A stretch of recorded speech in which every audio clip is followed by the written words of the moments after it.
Wendy and I have very different families. Her family comes from this way that they resolve conflict in a very elevated way, with voices that rise, that they grow louder and harsher as each side lets their thoughts be known with absolute zero ambiguity of how they're feeling. They don't even call it an argument. It's just a discussion that's very animated and passionate. Personal slights, intentional or not, are aired immediately. They are dealt with as soon as possible. That's Wendy's family. She comes from a family of shouters. My family is different. My family, everybody smiles all the time. Someone gets slighted in a family reunion or something like that and winds up being offended, they just hold it in. Are you okay? Oh, yeah, sure. Yeah, well, I'm fine. Everybody knows that there's a problem with us, but nobody says anything about it. It's kind of funny. We think we can secretly fake those kinds of things. And we're just quiet. We hold it in for a day or 300 days. But everybody knows what's happening. Woody's family is shouters, and my family is howls. Woody's family takes a subject and they cook it in the microwave and it's done. Mine just puts it in a smoker and lets it stay there low and slow. Let that resentment penetrate it every way that it can. And generally, that's what most people are. They're either pouters or shouters. This morning, we're going to look at one of the biggest pouters in the Bible. His name is Elijah, and he's in the Old Testament. He is really important. He's a prophet, a major prophet, but he doesn't have any books. That he was at the Transfiguration with Jesus and Moses, so he's pretty important. Our story begins with King Ahab. Not sure if you're familiar with King Ahab, so let me tell you a little bit about him. There's about half a dozen kings between King Ahab and King Solomon. And this is what 1 Kings 16:30 through 33 says about him. Ahab, son of Omri, did more evil in the eyes of the Lord than any of those before him. He not only considered it trivial to commit the sins of Jeroboam, but he also married Jezebel, daughter of Ethbaal, king of Sidonians, and he began to serve Baal and worship him. He set up an altar for Baal in the temple of Baal that he built in Samaria. Ahab also made an Asher pole and did more to arouse the anger of the Lord, the God of Israel, than did all the kings of Israel before him.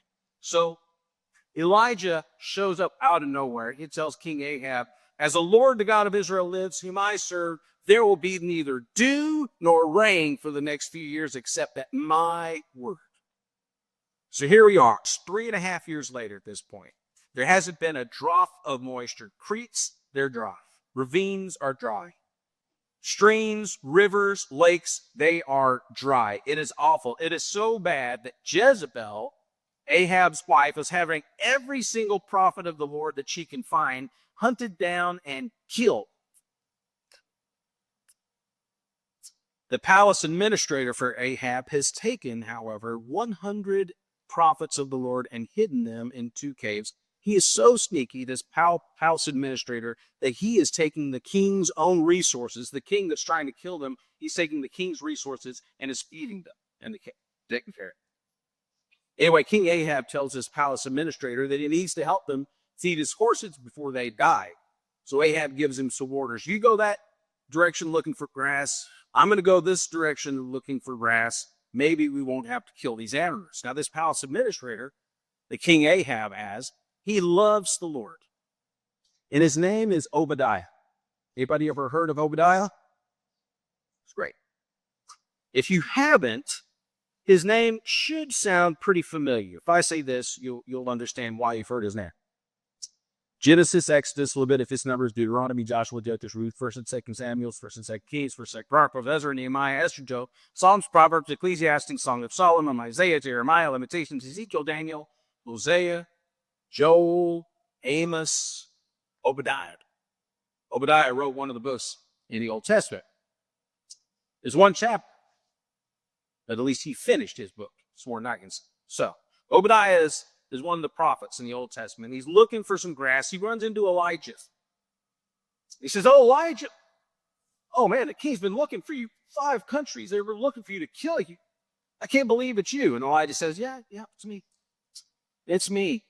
Go tell Ahab that Elijah is here. So Obadiah starts to freak out. Well, I can't do that. What if I tell him that you're here and the Lord whisks you away? If Ahab comes and you aren't here, he's going to kill me. But Elijah promises he's not going to. 1 Kings 18:16-19 says, so Obadiah went to meet Ahab and told him. And Ahab went to meet Elijah.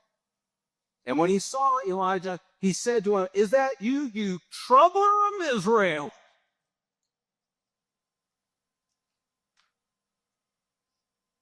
"I have not made trouble for Israel," Elijah replied, "but you and your father's family have. You have abandoned the Lord's commands and have followed the Baals. Now summon the people from all over Israel to meet me on Mount Carmel, and bring the 450 prophets of Baal and 400 prophets of Asherah who eat at Jezebel's table." So you know the story. There's 850 prophets of Baal or Asherah. They meet with Elijah on Mount Carmel with a multitude of onlookers as witnesses. And Elijah throws down the challenge. "Okay, guys, we have 2 bulls. You pick one, you make an altar, you sacrifice the bull on the altar, you tell your God to throw down fire on the altar. I'll do the same thing. And whoever's God throws down a fire, that's the real God." So 850 prophets of Baal and Asherah, they pick a bull, they cut it apart, they put it on top of the wood, and they start dancing around. "Please, fire." They dance, they yell, they scream, they cut themselves. "We're bleeding for you. Please send down fire." And there's Elijah just laughing and laughing. 1 Kings 18. "Shout louder. Surely he's a god. Perhaps he's deep in thought, or busy, or maybe he's traveling. Maybe he's sleeping and has to be awakened."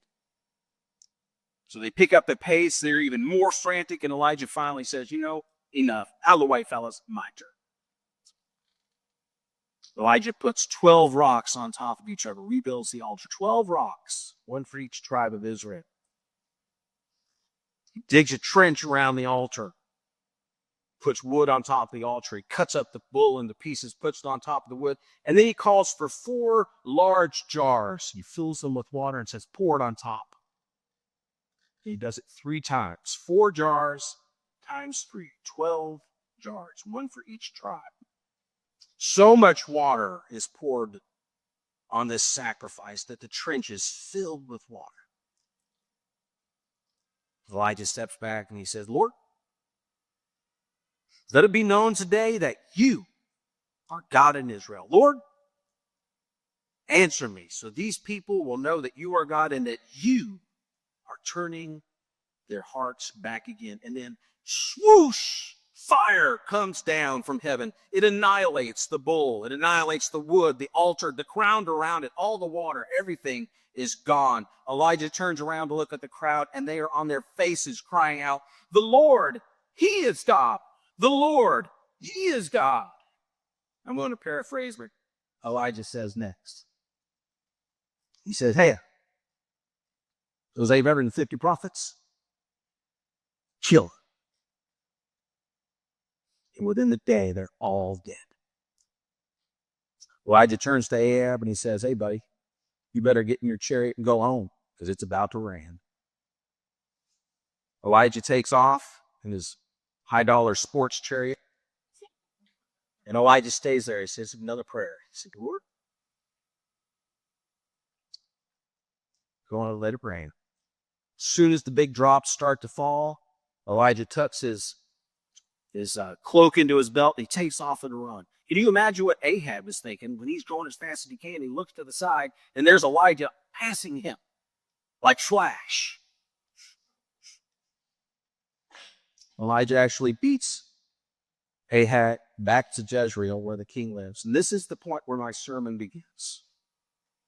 Ahab returned home and he told Jezebel that Elijah was responsible for the deaths of 850 of her prophets.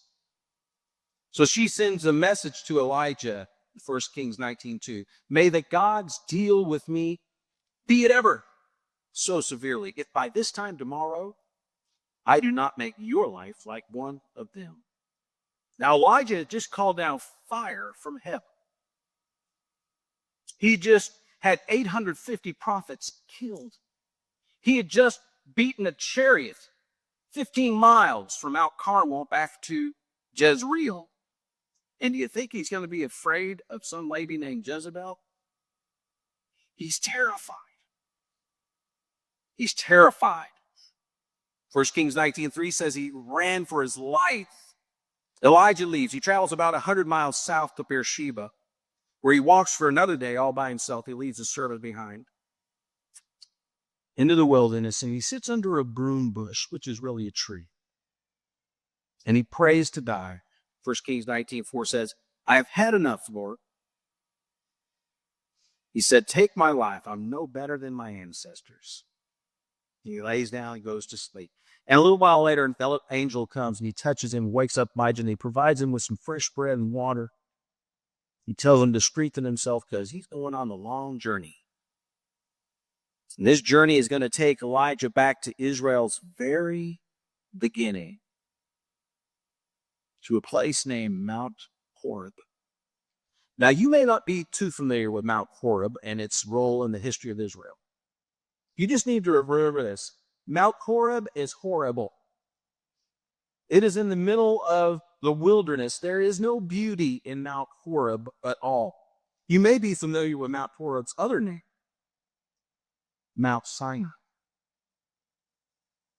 Mount Sinai is the mountain where Moses came down with the 10 Commandments, the first two of which are, you shall have no other gods before me, and you shall not worship any graven image. And he comes down and he finds Israel worshiping a golden calf, engaged in idolatry. It has come full circle, and that is God's message to Elijah. Israel started off worshiping idols, and they just returned to what they've always been doing. Elijah arrives at Mount Horeb, and we pick up the story of 1 Kings 19:9-10. There he went into a cave, and he spent the night, and the word of the Lord came to him. What are you doing here, Elijah? He replied, I have been very zealous for the Lord God Almighty. The Israelites have rejected your covenant. They've torn down your altars and put your prophets to death with the sword. I am the only one left, and now they're trying to kill me too. You ever hidden from an offense? I'm talking to you Pouters out there, but you shallers could probably learn something from this too. I'm talking about hiding from an offense and not addressing the issue. Do you ignore it or just run from it? How do you address it when someone sins against you? I'm not talking about that bad driver that cuts you off. I don't want you to chase them down, confront them. And I'm not talking about a Facebook post that makes your face red. I need to work on this myself. You don't have to respond.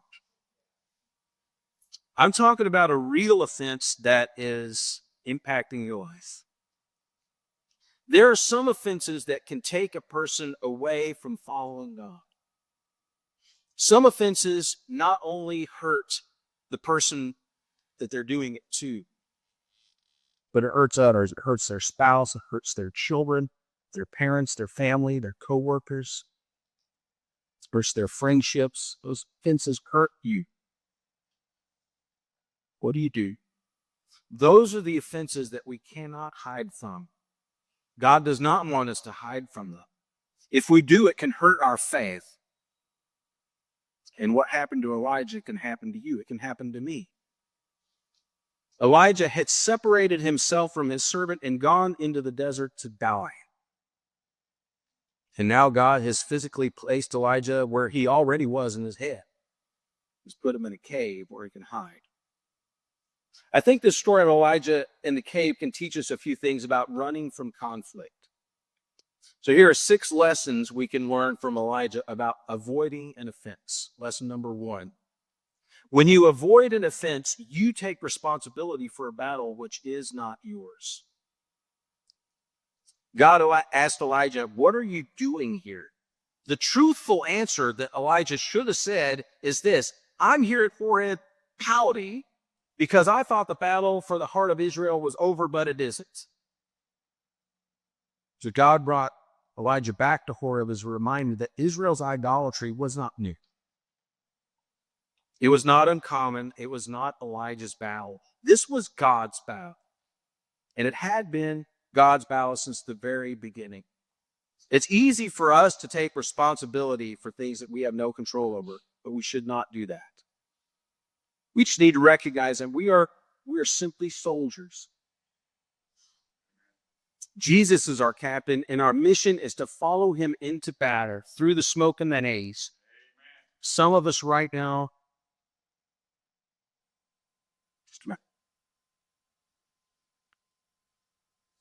are hurting. Something has happened with our spouse or a child or a parent or a neighbor or friend, a coworker, maybe even someone here at church. And we're feeling that gut-wrenching hurt that just brings us down. Just remember this: every single person that we know, our parents, our siblings, our children, God knew them first. He knew them before they were born. And he's working on their heart right now. He is. This is God's fight. It's not our fight. And God will win. Someone was having a very difficult time with their family member. It was bad. It was so bad that this person just had to go to their room and cry on a regular basis. And they're screaming out to the Lord, Lord, why would you do something? Why do you let this person do this to me all the time? They sin against me time and again. I've tried so hard to submit to your will. My whole life used to be against you, and now it's not, but you're still letting this person do this to me all the time. How long must I endure this? And at that moment, God whispered, I see that person through the same blood that I see. Do you want me to look at your sin the same way that you're looking at their sin?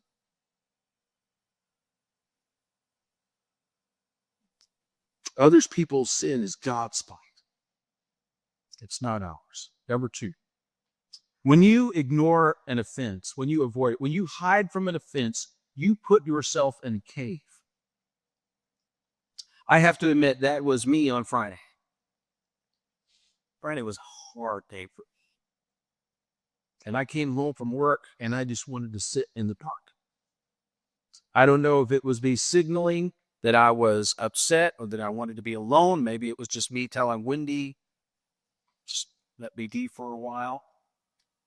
But knowing what I was preaching on today, I knew I could do that. I knew I could do that because when you put yourself in a cave, it makes you feel like you're alone when you're not. You are not alone. As a lifelong powder, I can tell you that it's really easy to do. Sometimes alone time is really just another name for I'm hiding time. Watch out for that. Number 3, when you avoid offense, it makes you feel special in the worst possible way. Elijah said, Lord, I'm the only one left. But he wasn't. There were at least 101 other prophets, Obadiah and the 100 that he had hidden in caves. Elijah knew he wasn't the last prophet, but he acted like he was all alone. I'd like to say something about this body of believers. We may be small in number, but our heart is huge. As we grow, even though it won't be in this building, we don't even know if we'll have a building for a while, but we're going to grow. You need to find a group. You need to find a group where you will find that you are not the only one. You're not the only one with marriage problems. You're not the only one with wayward children. You're not the only one with addictions. You're not the only one who lost everything. You're not the only one who feels alone. You're not the only one who suffers from depression. You're not the only one dealing with a problem at work. Just get involved with a group and make it more than just a place to go and a thing to do. You really need to dive in and know that you are not alone. Number 4, when you avoid offense, you make the problem bigger. Elijah said, they are trying to kill me. Really? They? Who is it? It's not the 850 prophets. They're dead. It's not Ahab. He's just happy to have rain. It's one person. Jezebel. That's the thing about intentionally not addressing an issue. It just grows. It turns green in your stomach and it gets overripe and you mull it over and you mull it over and it's like yeast going into dough. It just penetrates everything and it gets way bigger than it really is. Number 5, when you avoid offense, you let the noise around you overpower God's voice. Look at this next verse. I don't know if we've got it on the screen or not. The Lord said, go out and stand on the mountain in the presence of the Lord, for the Lord is about to pass by. Then a great and powerful wind tore the mountains apart and shattered the rocks before the Lord. But the Lord was not in the wind. And after the wind, there was an earthquake. The Lord was not in the earthquake. After the earthquake came a fire, but the Lord was not in the fire. And after the fire came a gentle whisper. God has just shown Elijah how mighty and powerful he is. Things that he can make happen without even being there. Winds, earthquakes, fires, things that can utterly destroy anyone and anything that God wants them to. God doesn't want Elijah paying attention to the noise of the world. God wants Elijah to listen to the gentle whisper of the Lord. And this is what God whispered. And the voice said to him, what are you doing here, Elijah? It's the same question. And what is Elijah's answer? It's the same scripted answer that he had before. Word for word. You ever do that? You ever had the argument in your head in the shower while you're getting ready for work, or you're in the car? Well, I'm going to say this, and they're going to say this back. And I'm going to counter with that. They're going to come up with this. No way, I got that ready because you win the fight, Ron, because it's in your head. You've gone through the conversation so many times that dialogue, it just drowns out everything else. And it drowns out the gentle whisper of God. That's what happens to Elijah. He replies with the same answer. Don't allow the noise of conflict to drown out the gentle whisper of God. Number 6, the last thing you do when you avoid an offense is, I think, probably the harshest thing of all. You forfeit the role that God has given you. Elijah's problem was Jezebel. He was letting Jezebel get in the way of confronting Ahab and saying, your wife is leading Israel into idolatry. So after Elijah still could not bring himself to admit what the real problem was, God gave Elijah orders to ordain 3 men. He said, I want you to ordain this guy as king of this other country. I want you to ordain this guy to replace King Ahab. And then I want you to ordain Elisha as your replacement as prophet. When someone is offending you, it is you has to see the obligation, the opportunity to help someone see God better than they do already. Just remember this, it is God's battle, it is God's fight. It's not yours, you don't own that. But many times God can, and God does, use you, they use me to make a difference in someone's life. And if you do not engage in battle, with Jesus leading the way, if you refuse to engage, if you fall out, God can and God will replace you with someone who will take up the battle fight. You don't want that to happen. You have to engage. How do we do that? Matthew 18, from verse 15 all the way through the end of the chapter, Jesus addresses what we need to do when someone has sinned against us.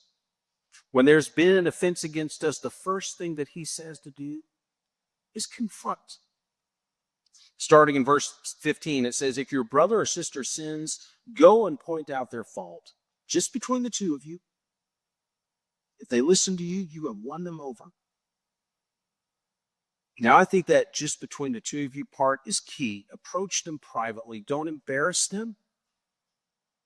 Don't shame them. Don't bring attention to them. It is just between you, so keep it that way. Avoid words never and always.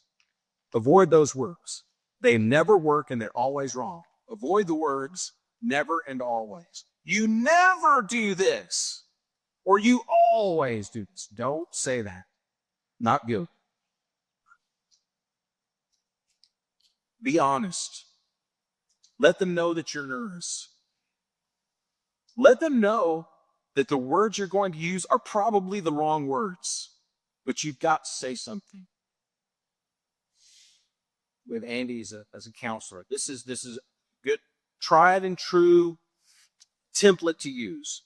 When you do blank, I feel blank. Right? It's almost like magic, but it's not. When you raised your voice at me in public, I felt humiliated. When you shared my secret with someone else, I felt betrayed. When you curse around my family in my home, I felt like you didn't respect me. That is probably going to take care of the offense. Just let 85-90% of the time, that one-on-one is probably going to take care of the offense. If it doesn't, involve one or two other people. Not one or two other people that are on your side. One or two other people neutral to the situation who can just put a fresh set of eyes on it. They're unbiased. If that doesn't work, Jesus says you need to involve the church. You get a hold of Jeff, and if it has nothing to do with the church, probably don't want to get a hold of Jeff, just maybe some advice. But if it is here, we need to have peace in our assembly. The second thing Jesus said to do when someone sins against us is we need to forgive them. Matthew 18:21-22, Peter comes and he says to Jesus, Lord, how many times shall I forgive my brother or sister who sins against me? Up to 7? 7 times? Jesus answered, I tell you, not 7 times, but 77 times. Some versions say 70 times 7. He's not saying, count him off, get clicker. He's saying you don't stop forgiving. The next group of verses is a parable Jesus uses to make his point. Someone owed a debt they could never repay, the billions, the trillions of dollars. So they begged for forgiveness, and then they turned around and refused to forgive the people that owed small debts to them. We'll pick it up in verse 32. Then the master, that will be God, called the servant, wicked servant, he said. I canceled all that debt of yours because you begged me to. Shouldn't you have had mercy on your fellow servant just as I had mercy on you? In anger, his master handed him over to the jailers to be tortured until he should pay back all that he owed. He could never pay it all back. This is how my heavenly Father will treat each of you unless you forget your brother or sister from your heart. It's about you guys we get on stage. Friends, I cannot improve on the wisdom and practicality of what Jesus said, because I'm not even going to try. I'm just going to offer this invitation. If you have been harboring resentment. If you've been holding on to hurt or anger or bitterness, it's time to let that go. Jesus has provided a two-pronged approach to resolving that situation: confrontation and forgiveness. Sometimes confrontation just isn't an option, but forgiveness is mandatory. Always.